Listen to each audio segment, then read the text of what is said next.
मारूफ सहाफ़ी और तजियाकार वसअतुल्लाह खान ने कहा है कि गद्दार सिर्फ आम शहरी, लिखने वाले और सियासतदान ही क्यों करार दिए जाते हैं? कोई खाकी या खाकनशीं कभी गद्दार क्यों नहीं करार पाता? जुल्म तो ये है कि बार बार आइन शिकनी करने वालों के दिफा में इनके चमाटों की जानिब से उल्टा यही कहा जाता है कि सियासतदान खुद फौज को सियासत में मुलविस करते हैं। BBC के लिए वसअतुल्लाह खान अपने ताज़ा तज्जिये में कहते हैं कि नक़ारा खुदा कहलाने वाली ज़ुबान खल्क चीख चीख कर दुहाई दे रही है कि कसूर खान दा नहीं बल्कि खानुल लियान वालियां दा है। अब सवाल ये है कि ये लियान वाले कौन हैं? दरअसल इस एक सवाल के जवाब में तमाम सवालों के जवाब छुपे हैं। वसअतुल्लाह खान कहते हैं कि हाल ही में आसमा जहांगीर कॉन्फ्रेंस में अदल के सहूलतकारों यानी वकला और अदल बांटने वाले जजों के माबैन जिस नवैयत का मचाटा हुआ वो एक सेहतमंद रुझान का गमास है। याद रहे कि इस कॉन्फ्रेंस में अली अहमद कुर्द जैसे सीनियर वकला ने अदलिया का खूब रगड़ा निकाला, जिसके जवाब में चीफ जस्टिस पाकिस्तान जस्टिस गुलजार अहमद को यह दावा करना पड़ा कि सुप्रीम कोर्ट मुकम्मल तौर पर आज़ाद है और किसी दबाव में आए बगैर फैसले देती है। उनका कहना था कि अदलिया पर इल्ज़ाम लगाने वाले दरअसल इंतशार फैला रहे हैं और वो किसी एक ऐसे फैसले की निशानदही कर दें जिसमें अदलिया ने दबाव लिया हो। ताहम अदालती नाक़दीन का कहना है कि जज हजरात कोई एक ऐसा फैसला बता दें जिसमें दबाव नज़र ना आता हो, चाहे वो साकिब निसार दौर में नवाज शरीफ और जस्टिस शौकत अजीज़ सिद्दीकी की नाअहली का फैसला हो या मौजूदा दौर में दिए गए फैसले हों। नाक़दीन का कहना है कि बज़ाहिर पाकिस्तानी अदलिया इंसाफ का दोहरा मायार अपनाकर चल रही है और इसीलिए एक तकरीर के पादाश में जस्टिस शौकत अजीज़ सिद्दीकी को अज खुद नोटिस पर बतौर जज फारिग कर दिया जाता है, लेकिन जजों पर दबाव डालकर मर्जी के फैसले लेने के वाज़ेह सबूत सामने आ जाने के बावजूद साकिब निसार के खिलाफ ना तो कोई अज खुद नोटिस लिया जाता है और ना ही कोई कार्रवाई की जाती है। वसअतुल्लाह खान का कहना है कि जैसी बहस आसमा जहांगीर कॉन्फ्रेंस के दौरान हुई वैसी ही मुबासाना आज़ादी हम सबको भी दरकार है ताकि दिलों का गुबार हल्का हो और हम माजी और हाल की नोहागरी से निकलकर बेहतर मुस्तकबिल तख्लीक करने का सोच सकें।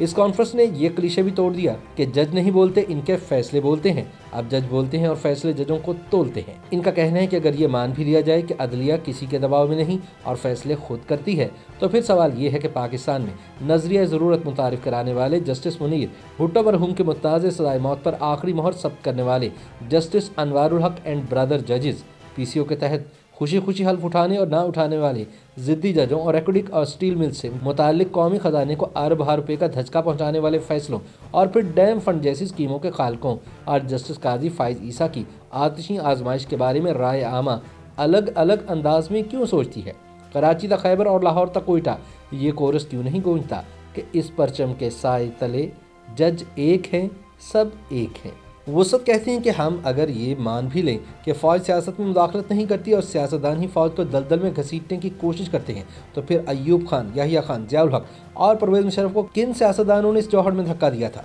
अहम सवाल ये भी है कि ये जो गद्दार होते हैं ये सिर्फ आम शहरी, लिखने वाले सहाफ़ी और सियासतदान ही क्यों होते हैं? बार बार आईने पाकिस्तान की पामाली करने वाले खाकी और खाकनशीन क्यों गद्दार करार नहीं दिए जाते? वो कहते हैं कि आज तो बज़ाहिर मार्शल लॉ भी नहीं, तब भी हुकूमत दुश्मन PDM से लेकर अशरफ कड़ाही वाले तक सब एक ही अंतरे पर क्यों खड़े हैं? कसूर खान दा नहीं, खानुल लियान वालियां दा वे। लेकिन सवाल ये है कि ये लियान वाले कौन हैं? वसअतुल्लाह खान कहते हैं कि मान लिया सब सियासतदान ख़राब नहीं, तो जो ख़राब नहीं वो कतार से बाहर निकल कर क्यों नहीं साबित करते कि हम उनमें से नहीं जो ईंटों पर रखी कुर्सी की खातिर कोई भी कीमत देने पर आमादा, हम उनमें से नहीं जिन्हें रियासत के अंदर रियासत का किरदार निभाने वालों के हाथों सियासी अमल हाईजैक होने पर कोई एतराज़ नहीं होता, हम उनमें से नहीं जिन्हें इक़्तिदार के टुकड़े डालने वालों से सिवाय इसके कोई शिकवा नहीं कि जब हम जनाबे वाला की चाकरी फिरवियाना जज्बे से कर रहे थे तो इस उम्र में तनहा छोड़ने और एक और अक़द रचाने की क्या ज़रूरत थी? हमें कम अज़ कम हरम से बाहर तो ना करते। वसअतुल्लाह खान अफसोस का इजहार करते हुए कहते हैं कि कल की सियासी क्लास में कोई ना कोई रोल मॉडल मिल ही जाता था, लेकिन आज की सियासत इसके सिवा क्या है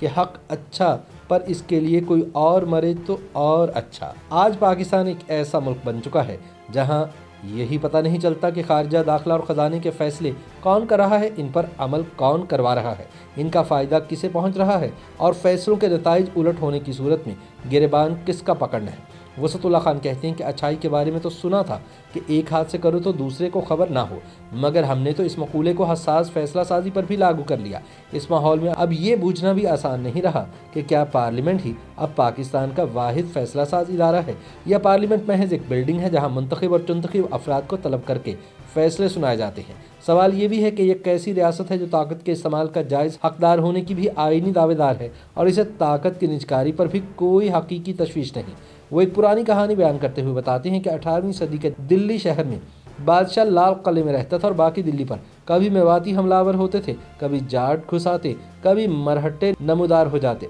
तो कभी सैयद बिरादरान एक को उतार कर दूसरा बादशाह तख्त पर बिठा देते। सूबेदारों का मूड होता तो खराज और लगान का कुछ हिस्सा दरबार रवाना कर देते और मूड बिगड़ा तो शाही खजाने में भी नकब लगा दी। चुनाचे बादशाह के पास इसके अलावा कोई रास्ता ना बचता था कि वह चुंगी अबूर करने वालों को मजीद निचोड़कर शाही वज़ादारी की पाबंदकारी के साथ साथ अना पर पैर दर पैर लगते जख्मों की टकोर करता रहे। वसतुल्लाह खान कहते हैं कि मुझे उस आदमी की कब्र का पता चाहिए जिसने ये कहा था कि तारीख खुद को नहीं दोहराती।